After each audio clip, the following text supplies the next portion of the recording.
Bonjour à tous, j'espère que vous allez bien. On se retrouve aujourd'hui pour parler de ma pile à lire du mois de novembre, sachant que j'ai déjà tourné cette vidéo, sauf que la luminosité était tellement affreuse que j'ai décidé de la retourner. Je pense que ça sera mieux pour vos yeux. En tout cas, j'ai un peu moins l'air d'un vampire sur cette version, donc ça me convient mieux. Entre temps, en plus, il y a des petits challenges qui se sont intercalés dans les lectures que je comptais faire pour le mois de novembre, donc ça semble pas plus mal que je la refilme. Effectivement, pour ce mois de novembre, enfin fin octobre, début novembre, en fait, je vais faire 2 challenges. Alors, je suis pas sûre de tout réussir, honnêtement, mais bon, on va y arriver. Je me suis muni de mon petit carnet pour vous faire ma pile à lire. Alors, on va commencer avec la dernière semaine d'octobre qui chevauche sur la première semaine de novembre, dans lequel je vais participer au tournoi des élites. En fait, le tournoi des élites, c'est un challenge qui a été organisé par le PLIB 2020, donc le prix littéraire de l'imaginaire Booktube. Donc comme vous savez, j'ai participé à l'édition 2019. Je ne suis pas jurée pour l'édition 2020, en tout cas à part si je change d'avis, il ne reste plus qu'une semaine pour s'inscrire, mais pour l'instant je ne suis pas jurée. Je vais juste poursuivre mon aventure du PLIB en étant un peu en freerider et en restant sur le côté, mais en participant quand même au challenge, puisqu'on peut participer au challenge même si on n'est pas juré.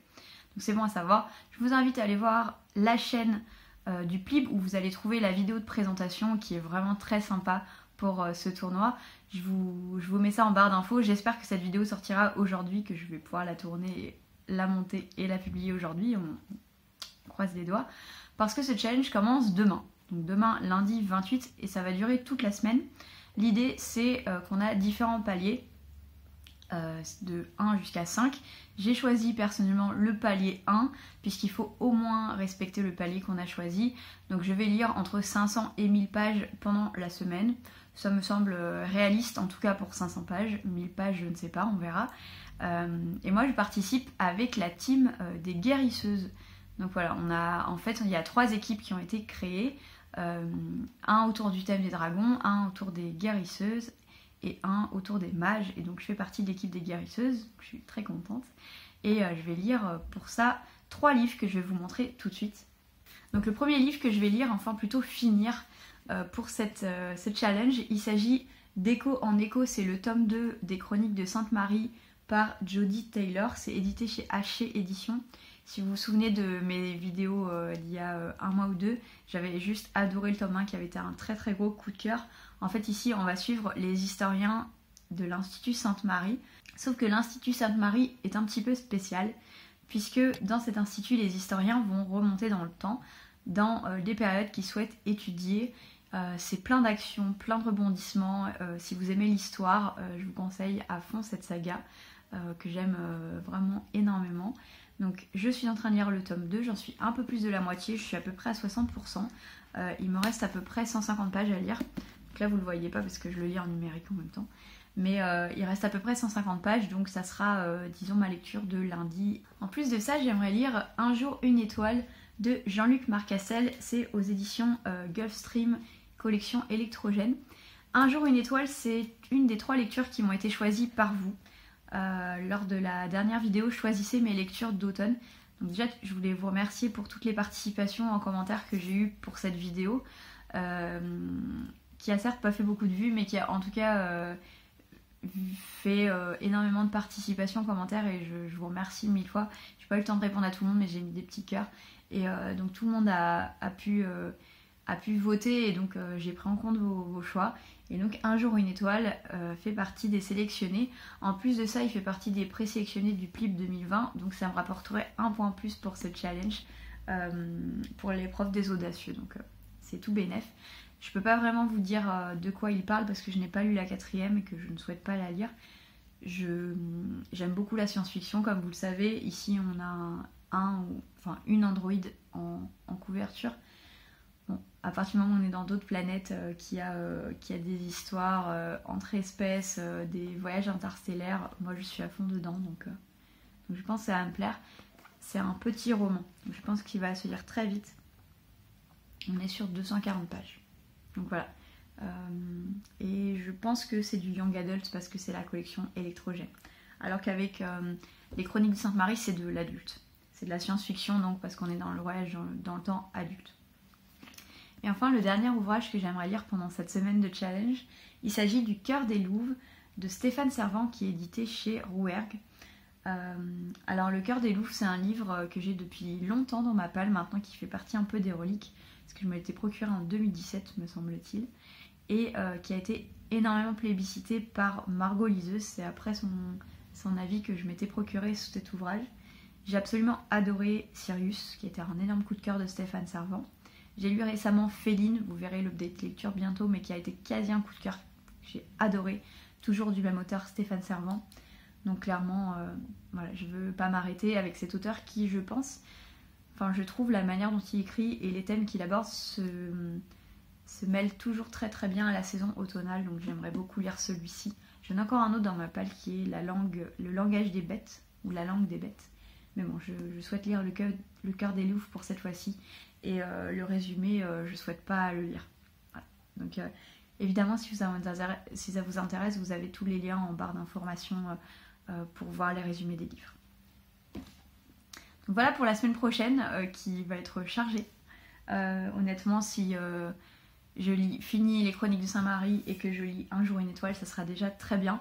Mais bon, je me suis rajouté le petit challenge en plus du Cœur des Louves. On verra ce que j'arrive à faire. En tout cas, j'aimerais bien faire gagner mon équipe des guérisseuses. Ensuite va s'intercaler un autre challenge puisque on est au mois de novembre bientôt. C'est-à-dire que va commencer le Black November qui est organisé par Il est bien ce livre, donc la chaîne de Séverine.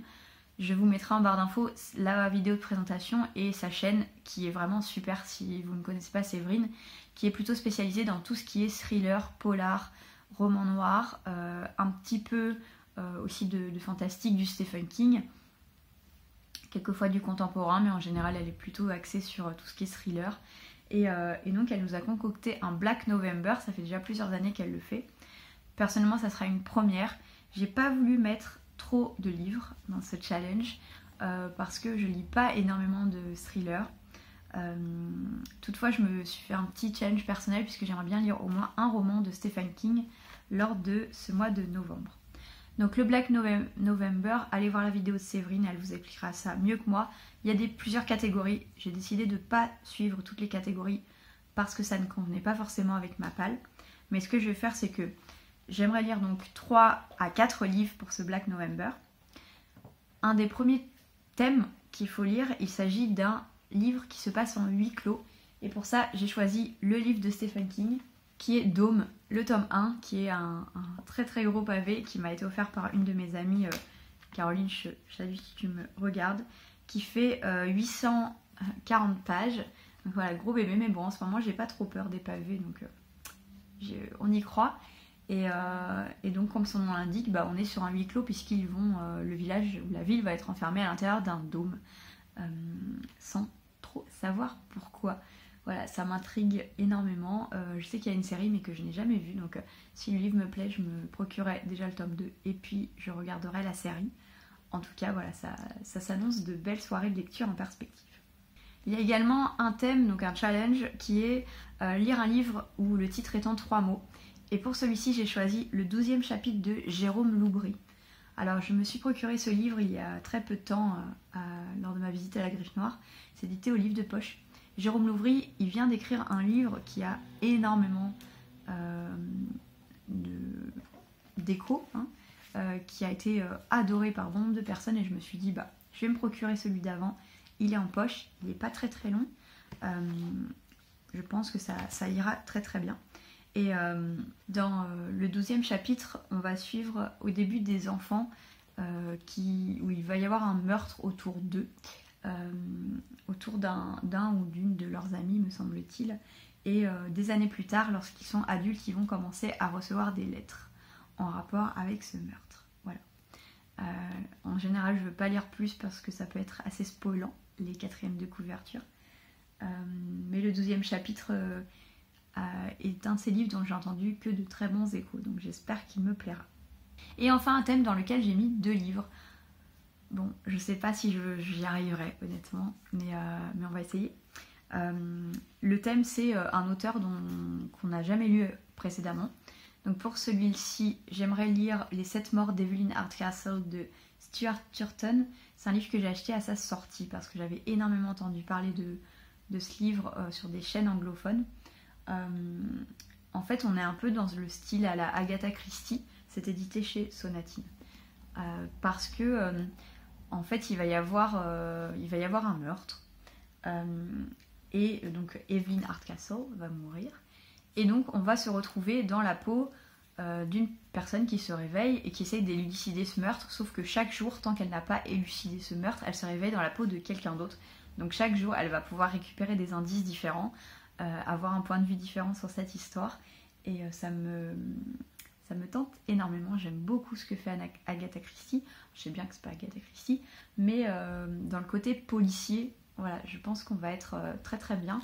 Par contre celui-là, encore une fois, c'est une grosse bricasse puisqu'on est, me semble-t-il, sur 540 pages. Donc c'est quand même un beau bébé. Voilà, on verra, mais en tout cas il me fait très envie depuis sa sortie, donc j'aimerais bien ne pas attendre 107 ans avant de le lire. Et enfin,